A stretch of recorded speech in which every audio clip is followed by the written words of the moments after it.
ஏல ஏல ஏம்ல ஒரு ஆளுக்கு மட்டும் எதுக்குள்ள இவ்வளவு பில்டப் கொடுக்குறீங்க? கிரிக்கெட்டுங்கிறது ஒருத்தனை வச்சு ஜெயிக்க முடியாதுல, அதை முதல்ல புரிஞ்சுக்கோங்களே. கிரிக்கெட்டுங்கிறது 11 பேர் கொண்ட டீம்ல அதுல ஒருத்தன் கேட்ச் விட்டா கூட மேட்சே தலைகீழ மாறிடும். இவ்வளவு பில்டப் கொடுக்குற அந்த ஆளு பேட்டிங்கும் பண்ண மாட்டான், பவுலிங்கும் பண்ண மாட்டான், வெறும் ஹீப்பிங் மட்டும் பண்ணிட்டு இருக்க ஆளுக்கு எதுக்குள்ள இவ்வளவு பில்டப்? இல்ல, இவரோட பெரிய பிளேயர் சச்சின். அவர் 51 வயசுலயும் இப்போ இந்தியாக்காண்டி மாஸ்டர்ஸ் லீக் ஆடி கப் அடிச்சு கொடுக்காரு. இவர் அங்க போய் விளையாட வேண்டிதானே? எப்படி விளையாடுவாரு? ஏன்னா அங்கே சச்சினையும் யுவராஜையும் தாண்டி மற்ற எல்லாம் ஏ கிரேடு பிளேயர்ஸ். அவரு கூடலாம் விளாண்டா இவருக்கு கௌரவ குலைச்சல். எப்படில போய் விளையாடுவாப்புல? தமிழ்நாட்டில் இருக்கிற பூரா பயிலும் இப்படியே பில்டப் கொடுத்து ஹீரோ ஆக்கி வச்சிங்கன்னா எப்படில அவர் போய் அங்கெல்லாம் போய் விளையாடுவார்? இதை கேட்கும்போது எல்லாத்துக்கும் ஒத்துக்க மனம் இல்லாமல் என்னை திட்டிகிட்டு இருப்பீங்க. ஆனால் அதுதான் உண்மை, புரிஞ்சுக்கோங்களேன்.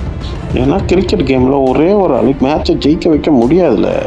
இன்னைக்கு 100 அடிக்கிறோம், நாளைக்கு டக்கோட்டாவும், நாளைக்கு டக்கோட்டாரும், நாளைக்கு கழிச்சு 100 அடிப்பான். அதான்ல கிரிக்கெட்டு.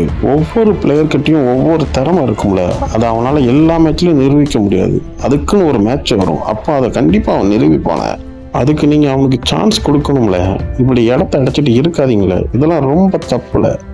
மற்ற டீம்லலாம் அப்படிலாம் கிடையாதுல்ல. யங்ஸ்டர் ஃபுல்லாத்தையும் வளர்த்து விட்டுட்டு இருக்காங்களே. இந்த சிஎஸ்கேல மட்டும்தான் பெரிய ஆளுங்க ஃபுல்லாக வெளியே போகாமல் உட்காந்துக்கிட்டு இடத்த அடைச்சிட்டு இருக்கீங்களே. முதல்ல வெளியே போங்களே. சிஎஸ்கேன்னு இந்த கற்றுறீங்களே, அதில் ஏதாவது தமிழனுக்கு சான்ஸ் கொடுத்துருக்காங்களால? அதை முதல்ல நீங்கள் கேட்டீங்களால? கேட்டால் அஸ்வினுக்கு சான்ஸ் கொடுத்தேன்னு சொல்லுவீங்க.